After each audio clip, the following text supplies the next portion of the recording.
On a cold March morning in 2006, in a quiet neighborhood just outside Trenton, New Jersey, a woman named Patricia Morrison left for work at her usual time, locking the door behind her at precisely 7:45. When she returned home that evening at 6:12, according to the timestamp on her building's security camera, she found her front door slightly ajar. Inside, the television flickered with the evening news. A coffee mug sat on the kitchen counter, still half full, the liquid inside long since gone cold. Her husband's reading glasses rested on the arm of his favorite chair. But Michael Morrison, a 53-year-old accountant who had worked from home for the past decade, was gone. His car remained in the driveway. His wallet sat on the bedroom dresser. His cell phone lay charging beside the bed. And in the 20 years that would follow, one question would echo through the minds of investigators, family members, and an entire community. Where did Michael Morrison go? And why did the truth, when it finally emerged, come from the last person anyone expected? Trenton's western suburbs in 2006 existed in that peculiar space between working-class resilience and middle-class aspiration. The Morrison home sat on Elmwood Drive, a street lined with modest colonial-style houses built in the 1970s, each with a small front lawn and a two-car garage. Mature oak trees shaded the sidewalks. Children rode bicycles in lazy circles on weekend afternoons. Neighbors knew each other by name, waved from porches, borrowed cups of sugar and lawnmowers.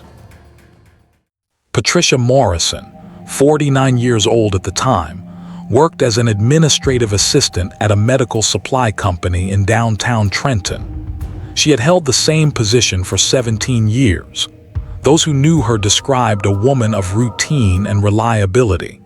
She arrived at work each morning at 8:30, ate lunch at her desk at noon, and left the office at 5:15 each evening.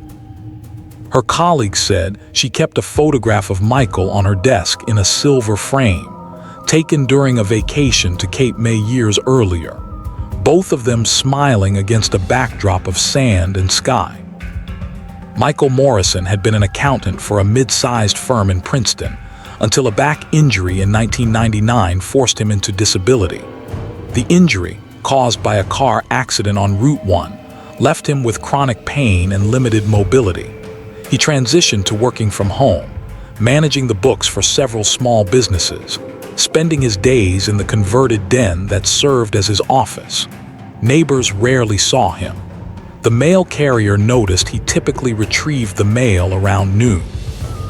The lawn service came every other Wednesday. Otherwise, the Morrison house remained quiet, the blinds often drawn even on sunny days. March 14, 2006 began like any other Tuesday. The weather forecast called for partly cloudy skies with a high of 48 degrees. A cold front had moved through the previous evening, leaving the air crisp and clean. Patricia Morrison woke at 6:15, showered, dressed in her usual work attire, gray slacks, a cream-colored blouse, a navy cardigan. She made coffee in the kitchen while Michael remained in bed, as was their custom. He typically rose around 8 after she had left for work. According to her statement given to investigators later that evening, Patricia kissed her husband goodbye at approximately 7:40. He was awake but drowsy, propped against the pillows, the bedside lamp casting a warm glow across the room. She said he mumbled something about having a conference call scheduled for 10 o'clock.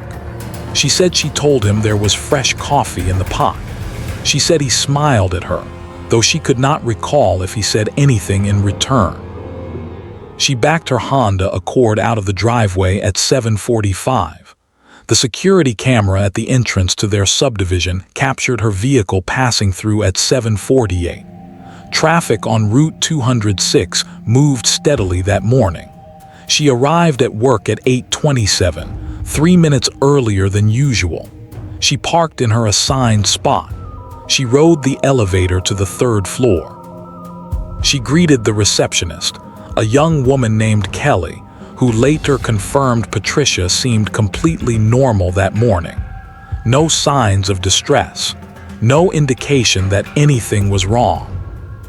At the Morrison house, the morning proceeded in silence. No neighbors reported seeing anyone coming or going. The mail carrier, a veteran employee named Donald Chen who had worked the route for 12 years, delivered mail to the Morrison residence at 11:38. He specifically remembered the time because he had checked his watch, concerned about running behind schedule. He noticed nothing unusual. The front door was closed. The driveway was empty except for Michael's vehicle, a silver Toyota Camry, parked in its usual spot. Patricia Morrison called her husband's cell phone during her lunch break at 12:15. The call went to voicemail. She told investigators this was not particularly unusual. Michael sometimes became absorbed in his work and ignored his phone. She did not call again. She returned to her desk, attended an afternoon meeting, processed paperwork, and prepared to leave at her customary time. She arrived home at 6:12. The porch light was off, which struck her as odd because Michael typically turned it on around dusk. She parked in the driveway beside his car. The front door stood slightly ajar, perhaps an inch or two open. She said later that she felt a flutter of unease as she approached, though she could not articulate why. The door should not have been open. Michael was meticulous about security. She pushed the door wider and called his name. No response. She stepped inside. The television was on, tuned to a news channel, the volume low.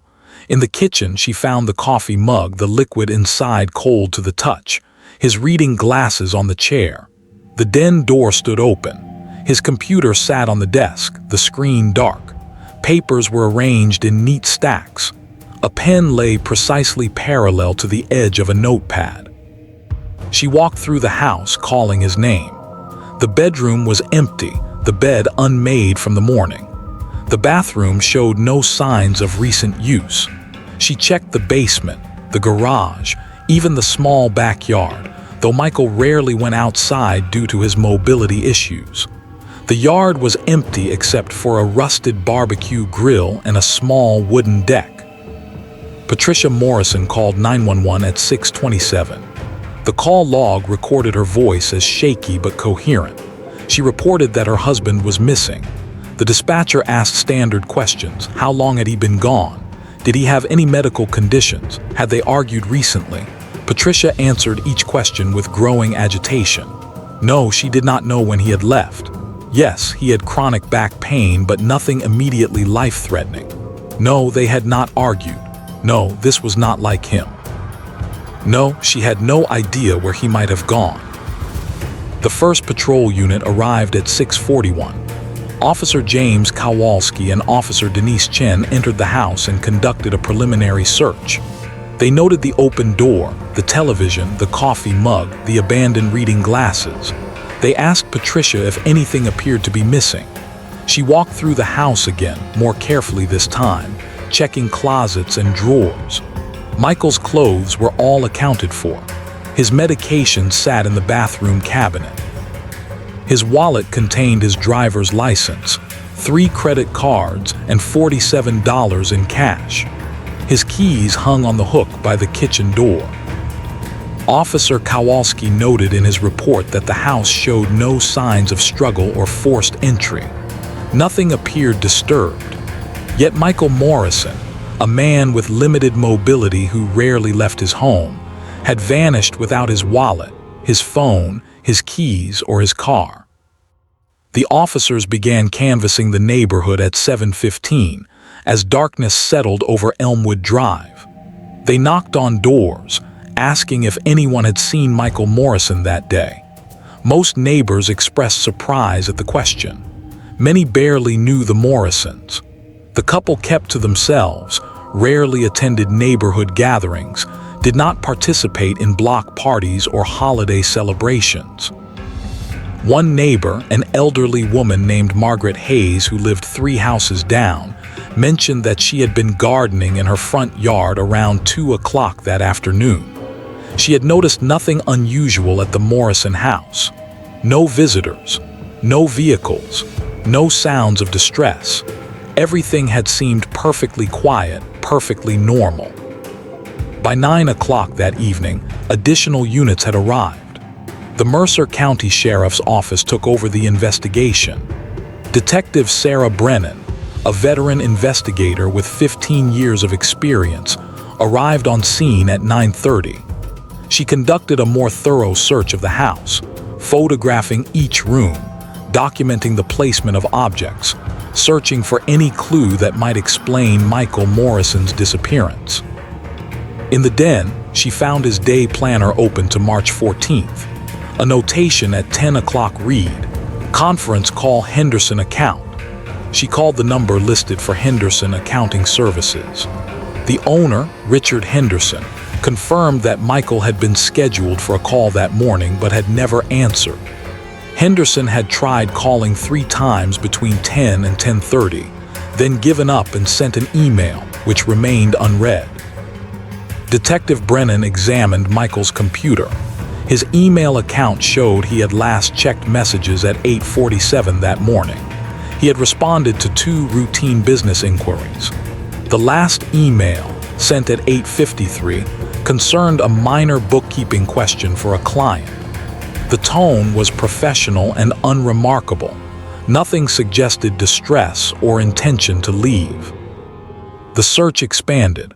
Officers walked the surrounding streets with flashlights, checking yards, alleys, vacant lots. They alerted local hospitals and medical facilities. They issued an alert to all patrol units in the region. They accessed Michael's bank records, looking for any transactions that day. Nothing. His account showed no activity after a small purchase at a grocery store 3 days earlier. As midnight approached, Patricia Morrison sat in her living room answering the same questions again and again. Had Michael seemed depressed? No. Had he mentioned any plans to go somewhere? No. Had anyone threatened him? No. Did he have any enemies? No. Was their marriage stable? Yes. Her answers were consistent, her demeanor cooperative, though her hands trembled slightly when she lifted a glass of water to her lips. Those who knew her said later that Patricia seemed genuinely confused and frightened that first night. She repeated several times that this was not like Michael, that he would never leave without telling her, that something terrible must have happened. She suggested perhaps he had fallen, hit his head, wandered away in a daze. She suggested perhaps someone had taken him, though she could not imagine who or why. The swing hung still in the neighbor's yard. The street lamps cast pools of yellow light across empty sidewalks. And somewhere in the darkness of that March night, Michael Morrison remained absent, his whereabouts unknown, his fate uncertain. Part 2. The investigation. The search for Michael Morrison intensified at dawn on March 15th. The Mercer County Sheriff's Office organized a coordinated effort involving multiple agencies. Search and rescue teams arrived with tracking dogs. Volunteers from the community gathered at the local high school gymnasium, which served as a command center. Maps were distributed showing search grids. Teams were assigned specific areas to cover. The dogs were given Michael's scent from clothing in his bedroom. They were led through the house, then released to track. The dogs circled the property, noses to the ground, but picked up no trail leading away from the house. It was as if Michael had simply evaporated from his front door. Search teams combed the nearby woods, a densely forested area that stretched for several miles behind the subdivision. They checked abandoned buildings, construction sites, drainage ditches. They searched the banks of a Sunpink Creek, which ran through the area approximately half a mile from the Morrison home. They found nothing. The media descended on Elmwood Drive by midday.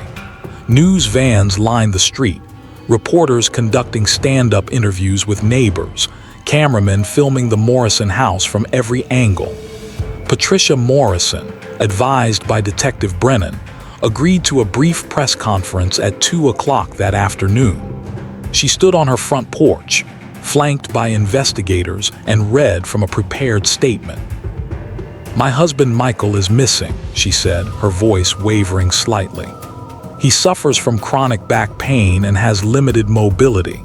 If anyone has seen him or has any information about his whereabouts, please contact the sheriff's office.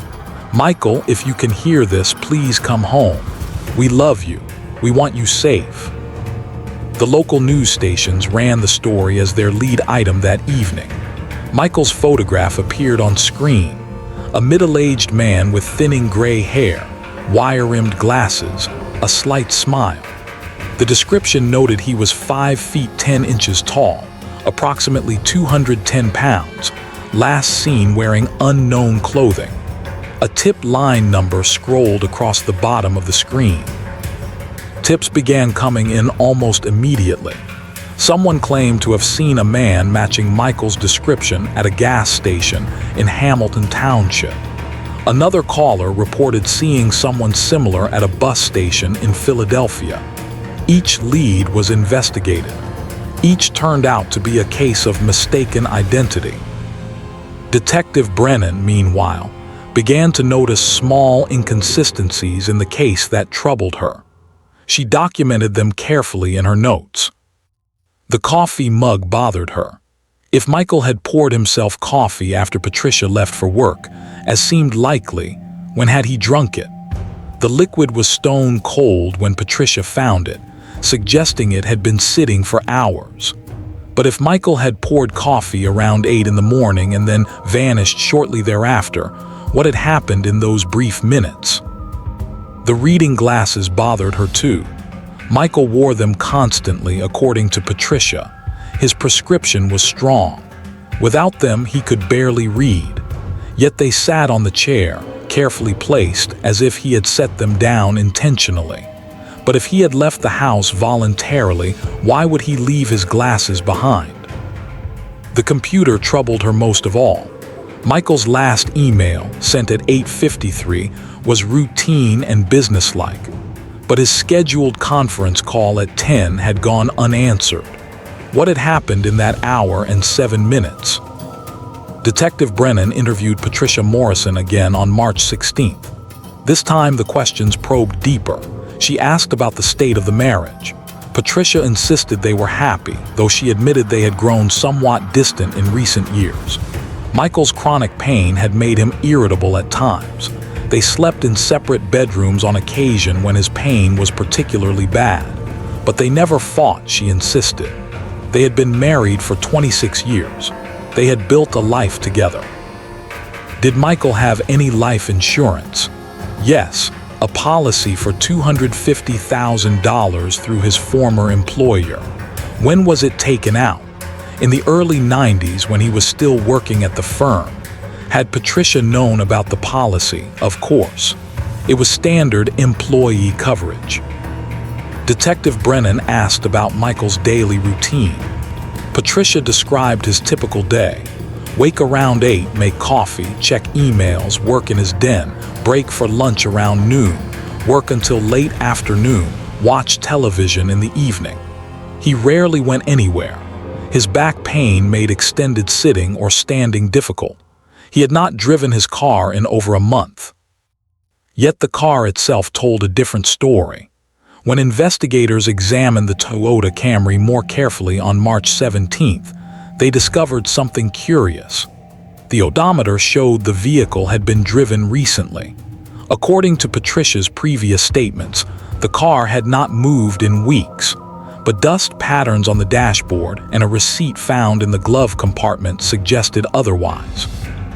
The receipt was from a hardware store in Bordentown, dated March 9th, 5 days before Michael's disappearance. It showed a purchase of a shovel, work gloves, and heavy-duty garbage bags. The total was $37.18. Patricia, when shown the receipt, seemed genuinely surprised. She insisted she knew nothing about it. Michael must have gone without telling her, she said, though she could not imagine why he would need those items. Deputies whispered quietly among themselves. A shovel, work gloves, garbage bags. The items took on ominous significance in the context of a missing person investigation. Detective Brennan added them to her growing list of inconsistencies. Clears throat. On March 20th, 1 week after Michael's disappearance, the search operation began to wind down. Volunteers had covered hundreds of acres. Divers had searched the creek and nearby ponds. Investigators had followed up on dozens of tips. Nothing had materialized. Michael Morrison had vanished as completely as if he had never existed. The community response, so vigorous in the first days, began to fade. People returned to their normal routines. The news vans departed. The investigation transitioned from active search to cold case status. Detective Brennan continued to work the case, but with limited resources and no new leads, progress stalled. Patricia Morrison returned to work on March 27th, 2 weeks after her husband's disappearance. Her colleagues said she seemed withdrawn and exhausted. She performed her duties mechanically, spoke little, avoided questions about the investigation. She left each day at exactly 5:15 and drove home to the empty house on Elmwood Drive. Those who knew her said she had begun to look different. She had lost weight. Dark circles shadowed her eyes. She moved through her days with a kind of haunted determination, as if she were waiting for something she knew would never come. In the months that followed, the investigation continued in fits and starts. Detective Brennan periodically reviewed the file, searching for something she might have missed. She re-interviewed neighbors. She examined Michael's financial records again, looking for any unusual activity. She found nothing. The case remained officially open but effectively dormant. Michael Morrison was listed as a missing person. His photograph remained in databases. But as summer turned to fall and fall turned to winter, the likelihood of finding him alive diminished with each passing day. Patricia Morrison maintained her innocence throughout. She cooperated fully with investigators. She submitted to multiple interviews. She allowed searches of her home, her vehicles, her financial records. Nothing connected her to her husband's disappearance beyond the obvious fact that she had been the last person known to see him alive. Yet Detective Brennan could not shake the feeling that something was deeply wrong with the entire picture. The evidence was too neat, too clean. A man does not simply vanish from his locked house in broad daylight without leaving some trace, some clue, some indication of where he went or why. Unless, she noted in her case file, someone wanted it to appear that way. For those who have ever doubted someone you love, who have felt that cold whisper of suspicion despite every rational protest against it, the Morrison case presented a particular kind of torment. Patricia Morrison maintained her composure. She answered questions. She grieved appropriately. Yet something in the way she spoke, the way she held herself, the way her eyes would occasionally drift to some distant point, as if seeing something no one else could see, suggested depths that remained unplumbed. The investigation slowed to a crawl, then stopped. The file grew dusty, and the mystery of Michael Morrison's disappearance settled into the cold case archives, one more unsolved puzzle in a world full of them. Part 3: The Silence. 18 months after Michael Morrison vanished, Patricia sold the house on Elmwood Drive. The sale closed in September 2007. She moved to a smaller apartment in East Windsor, a one-bedroom unit on the second floor of a quiet complex near a shopping center. Neighbors in the new building barely knew her. She kept odd hours, leaving for work before dawn, returning after dark. She spoke to no one. The years that followed carried a peculiar weight. For those who have ever lived with an unanswered question, who have carried the burden of not knowing, of existing in a state of perpetual uncertainty, Patricia Morrison's life during this period would seem familiar. She went to work. She came home. She existed in the space between these two poles without apparent emotion or variation. But beneath the surface, as would later become clear, something was shifting. Something was breaking down. Her sister, Rebecca Chen, who lived in Connecticut, visited periodically. She said later that Patricia seemed to be deteriorating psychologically. She had stopped maintaining her appearance. Her apartment was cluttered and dirty. She drank heavily, bottles of wine accumulating on the kitchen counter. When Rebecca asked about Michael, Patricia would change the subject or leave the room. Rebecca noticed Patricia's hands shook constantly. She noticed Patricia startled easily at sudden sounds. She noticed Patricia sometimes spoke to herself, carrying on half conversations with someone who was not there. When confronted, Patricia dismissed these concerns. She was fine, she insisted. She was coping as best she could. She just needed time. In 2009, 3 years after Michael's disappearance, Patricia took a medical leave from her job. Her supervisor had noticed her declining performance, missed deadlines, errors in paperwork, unexplained absences. Patricia cited stress and depression. A doctor prescribed medication. She began seeing a therapist, a woman named Dr. Linda Rodriguez, once a week. Dr. Rodriguez later testified that Patricia presented with symptoms of severe anxiety and post-traumatic stress. She had nightmares several times a week. She experienced panic attacks. She reported intrusive thoughts that she could not control. When asked about the content of these thoughts, Patricia became evasive. She mentioned guilt. She mentioned responsibility. She mentioned things she wished she had done differently. The therapist encouraged her to talk about Michael, about their relationship, about the day he disappeared. Patricia resisted. She said she had gone over it 1,000 times with investigators. She said there was nothing left to say. She said she just wanted to move forward, to find some way to live with the not knowing. But moving forward proved impossible. Patricia's life had frozen on March 14th, 2006.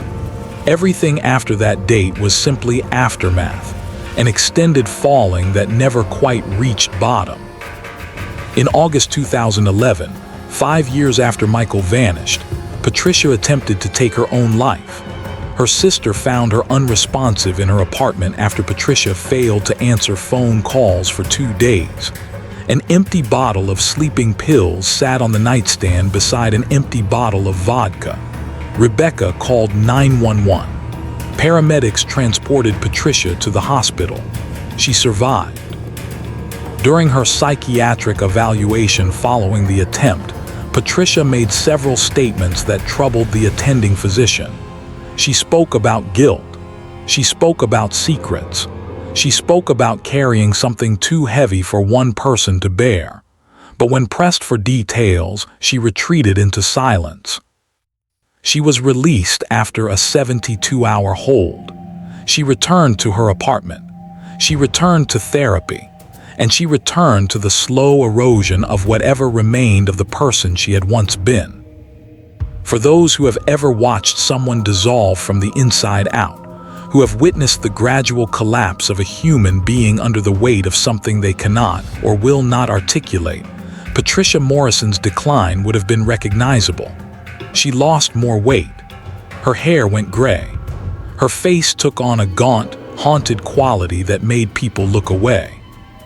She stopped working entirely in 2012.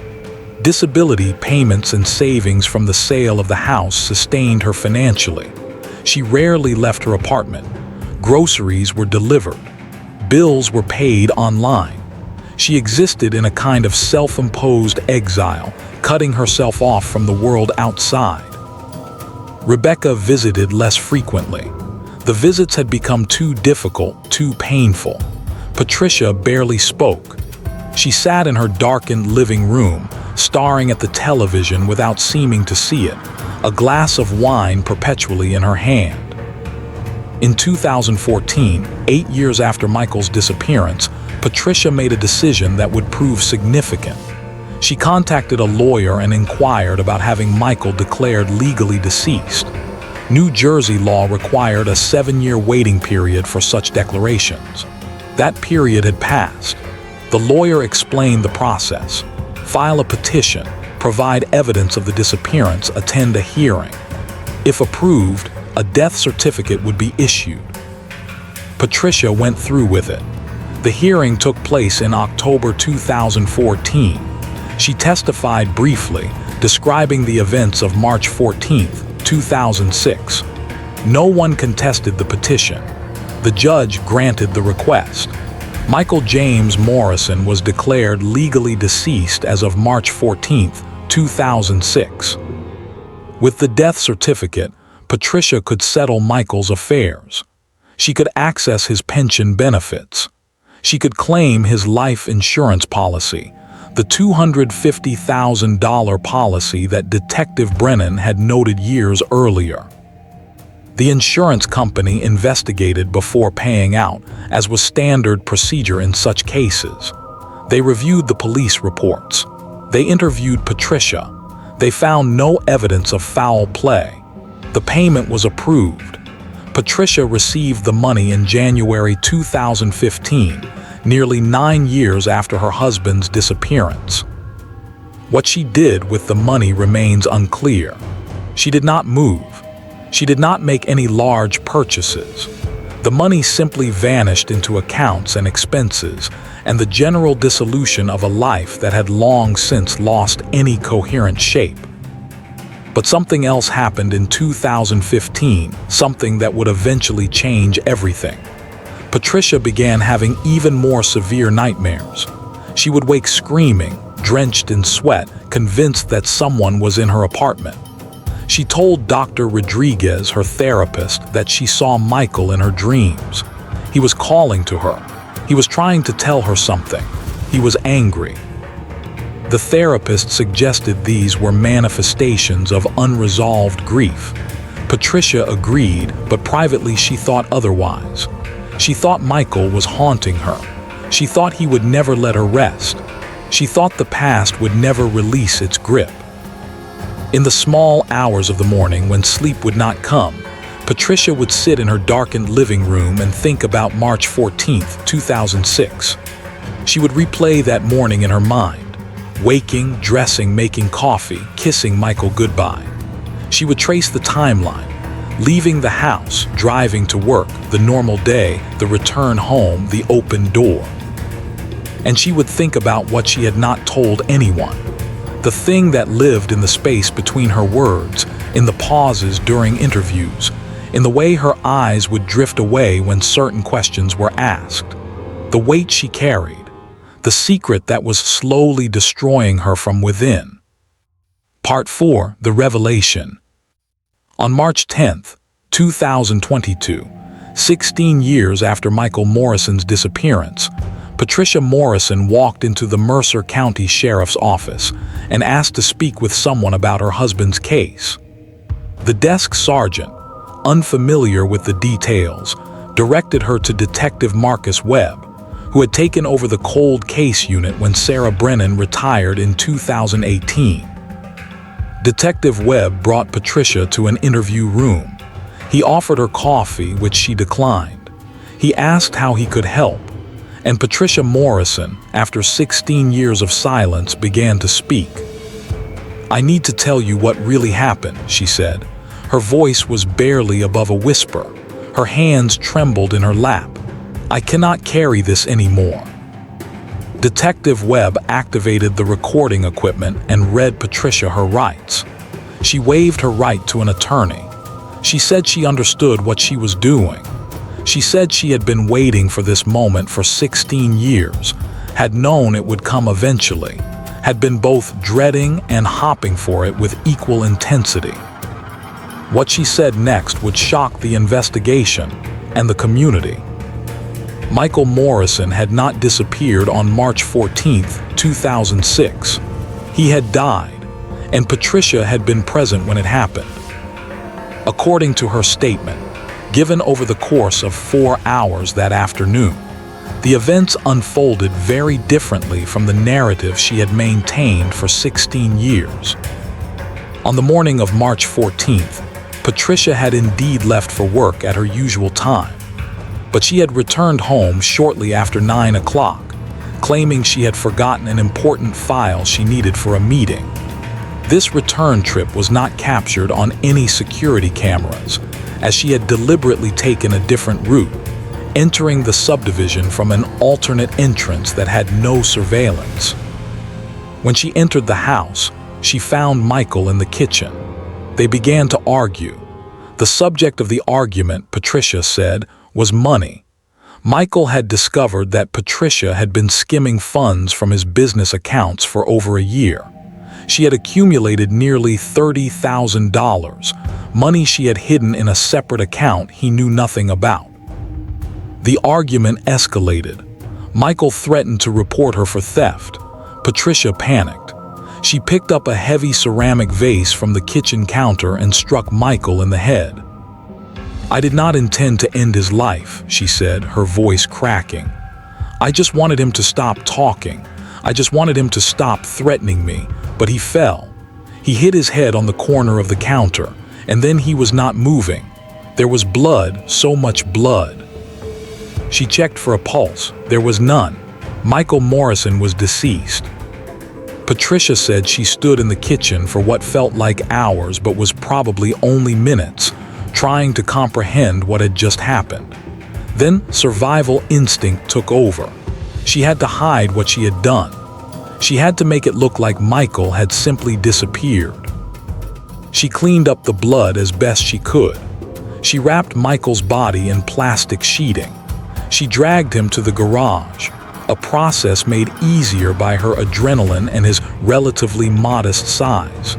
She placed his body in the trunk of his Toyota Camry. Then she returned to work.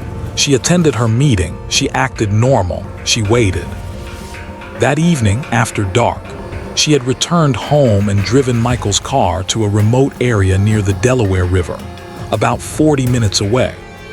She had purchased the shovel, work gloves, and garbage bags several days earlier in preparation, though she said she had not planned to end Michael's life, had only intended to protect herself if he discovered her theft and confronted her. She buried Michael's body in the woods near the river. The location was dense and isolated. She had scouted it previously. She worked through the night, digging in the soft earth, placing the body in the ground, covering it over, spreading leaves and branches to disguise the disturbed soil. She drove the car back to the house, arriving around 3 in the morning.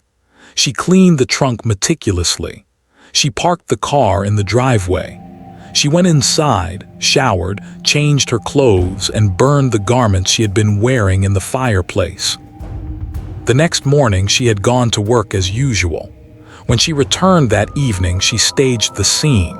The open door, the television on, the coffee mug, the reading glasses. Then she called 911. "Every day since then has been a nightmare," Patricia said. "Every single day. I thought I could live with it. I thought I could bury the truth as deeply as I buried him. But I cannot. It is destroying me. I need this to end." Detective Webb asked if she could lead them to the body. Patricia said yes.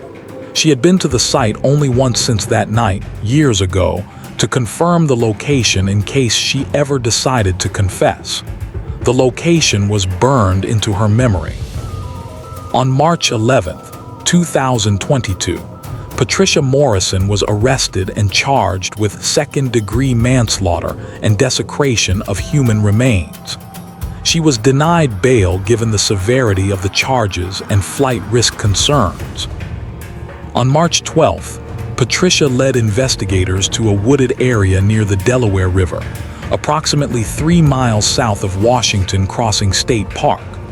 The location was exactly as she had described: dense forest, difficult terrain, far from any trails or public access points. A cadaver dog confirmed the presence of human remains. Excavation began. 26 hours later, investigators unearthed a skeleton, still partially wrapped in deteriorated plastic sheeting, buried approximately 4 feet below the surface. The remains were transported to the state medical examiner's office. DNA testing confirmed the identity: Michael James Morrison. The remains showed evidence of blunt force trauma to the skull consistent with Patricia's account. The case that had puzzled investigators for 16 years was finally, horrifyingly, resolved. The media coverage was extensive. News outlets that had covered the original disappearance returned to the story, this time with a very different narrative.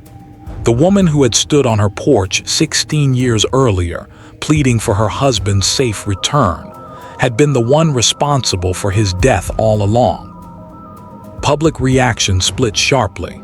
Some people expressed sympathy for Patricia, noting her obvious psychological deterioration over the years, arguing that the initial incident had been an accident that spiraled out of control. Others condemned her absolutely, pointing to the calculated nature of the cover-up, the false police reports, the staged scene, the insurance fraud. Patricia's sister, Rebecca, released a brief statement saying she was shocked and devastated. She had believed her sister's innocence completely. She had supported her through the worst years of her life, never suspecting the truth. Detective Webb, in a press conference, addressed the resolution of the case. "This investigation demonstrates that time does not erase truth," he said. "Michael Morrison's family deserves justice, even if it comes 16 years late. Sometimes the weight of guilt becomes too heavy to carry, and the only relief is confession." Patricia Morrison pleaded guilty to all charges in August 2022. The plea agreement spared her a trial in exchange for a sentence of 25 years in prison. At her sentencing hearing in October, she spoke briefly. "I took a life," she said. "I took the life of the man I promised to love and protect. I then spent 16 years lying about it, dishonoring his memory every single day. I do not ask for forgiveness. I ask only that Michael can finally rest in peace, and that his family can have some closure, however inadequate." The judge sentenced her to the agreed-upon term. Patricia Morrison, now 65 years old, was transported to the Edna Mahan Correctional Facility for Women in Clinton, New Jersey, where she remains incarcerated. Michael Morrison's remains were cremated and scattered at Cape May, the location of the photograph that had sat on Patricia's desk for so many years, both of them smiling against the backdrop of sand and sky, captured in a moment when the future still held promise and possibility. Closing. The case of Michael Morrison stands as a stark reminder that mysteries sometimes hide in plain sight, that the person asking for help may be the one responsible for the harm, and that guilt, no matter how deeply buried, has a way of demanding acknowledgement. For 16 years, Patricia Morrison maintained her deception, but the psychological cost proved unsustainable. In the end, the truth emerged not through brilliant detective work or forensic breakthroughs, but through the simple human inability to live indefinitely with the weight of terrible secrets. Michael Morrison received the justice he deserved, though it came far too late to matter to him. If this story mattered to you, subscribe and hit the bell. Share the episode. Someone somewhere may still be waiting to be heard.